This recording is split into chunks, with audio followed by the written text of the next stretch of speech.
ओम साई राम। सभी भक्तों को मेरा प्रणाम। मैं अपना बाबा का एक्सपीरियंस शेयर करना चाहती हूँ।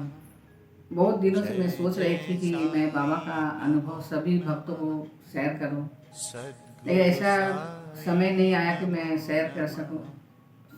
शायद इसी समय उचित समय है जब बाबा ने मुझे अपना अनुभव शेयर करने के लिए कहा है, और मैं सभी भक्तों से अपना अनुभव शेयर कर रही हूँ।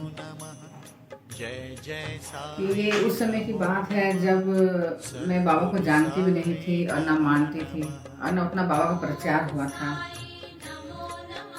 करीब 1999 की बात है, जब मैं बाबा को जानती भी नहीं थी और मेरे पास पड़ोस में भी उतना कोई लोग मानते थे, बहुत मतलब थोड़ा परेशान थी। तो मैं एक मंदिर चले गई, अपने जो पड़ोस में है मंदिर वहीं चले गई, जगन्नाथ मंदिर है। तो मैं वहाँ बाबा का सब भक्त लोग मतलब बाबा का भजन कर रही थी। तो मैं वहाँ पहुँचती हूँ तो भजन पूरा खत्म हो जाती है, समाप्त हो जाती है। तो मैं वहाँ पहुँची तो देख रही हूँ कि सभी भक्त लोग बाबा का विभूति प्रसाद के रूप में सबको बांट रही है। तो मैं सोची कि ये प्रसाद बांट के भजन खत्म हो तो शायद प्रसाद दे रही है बोल के मैं भी एक ठो ले ली पुड़िया। जब मैं उसे खोल कर देखती हूँ तो उसमें विभूति था, बाबा का राख। तो देख रहे कि सभी भक्त लोग मतलब सेवन कर रही है और अपने माथे पे लगा रही है। तो मैं सोचती ये भक्त लोग क्या खा रही है, राख खा लगाती हूँ, बच्चे को लगा देती हूँ और उसे मैं फेंक देती हूँ। और वहाँ बाबा का फोटो भी बहुत बड़ा था, लेकिन मैंने उसका दर्शन भी नहीं करी उस समय। और मैं ऐसे मतलब फेंक करके और फिर अपना घर आ गई। घर आ गई तो बाबा ने मुझे स्वप्न दिए। स्वप्न दिए कि बाबा द्वारका माई में खड़े हैं और मैं जो द्वारका माई का जो आंगन है वहाँ पर मैं बैठी हुई हूँ। तो बैठ करके बाबा को देख रही हूँ। तो बाबा ने मुझे इशारा करके बुलाया कि आओ मेरे पास। तो मैं क्या करती हूँ कि दौड़ कर बाबा के पास जाती हूँ। जा करके सबसे पहले मैं बाबा का चरण छूती हूँ। चरण छू के उसे प्रणाम करती हूँ। तो बाबा ने मुझसे कहा कि तुम इतना उदास क्यों हो, तुम चिंता मत करो, सब ठीक हो जाएगा, हम तुम्हारे साथ में हैं। तुम एकदम बिल्कुल चिंता मत करना, हम तुम्हारे साथ में हैं, सब ठीक हो जाएगा। तो फिर बाबा ने जो झोली टांगते हैं कंधा में, तो उसमें से झोली में से कुछ हमको मतलब दिखाए बाबा कि देखो इसमें ये जो सामान है तुम अपना घर में रखना। कुछ था उसमें झोली में।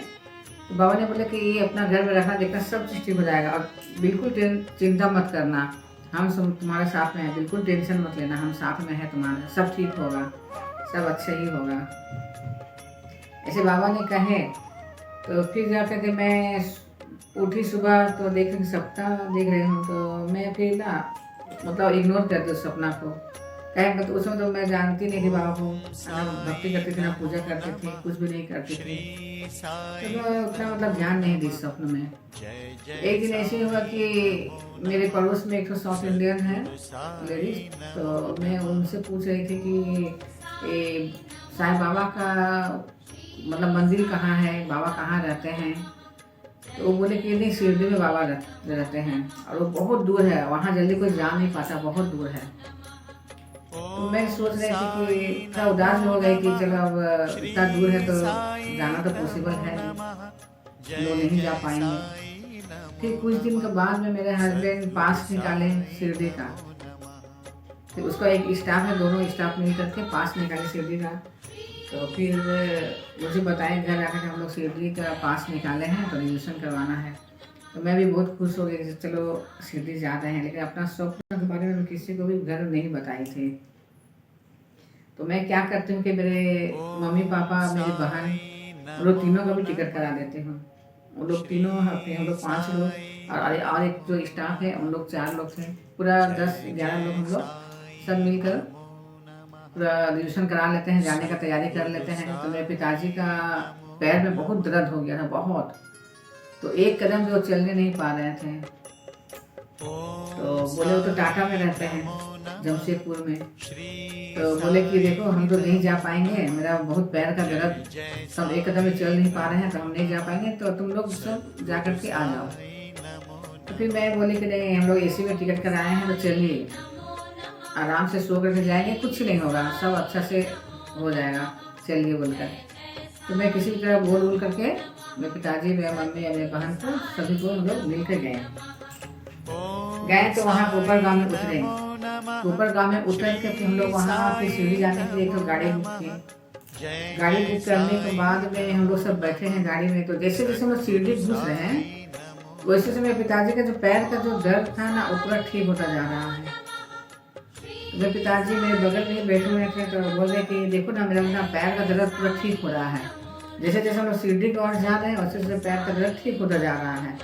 तो मैं उसके बाद मतलब ध्यान नहीं दी, मैं तो पूरा वहाँ का वातावरण पूरा खो गई एकदम। वहाँ का पूरा नीम का वृक्ष, वहाँ का वातावरण, वहाँ का हवा में ऐसा मतलब मग्न हो गई, ऐसा हो गई कि मेरे बगल में कौन है नहीं है ये भी मुझे कुछ याद नहीं है। अब मेरे पिताजी ने मुझे बहुत बोले हैं देखो ना सुमन मेरा पैर का दर्द पूरा ठीक होता जा रहा है। जैसे जैसे हम लोग सीढ़ी घुस रहे हैं वैसा वैसे मेरा पैर का दर्द पूरा ठीक होता जा रहा है देखो। तो मैं उसका बात उतना ध्यान नहीं दे रहे थे।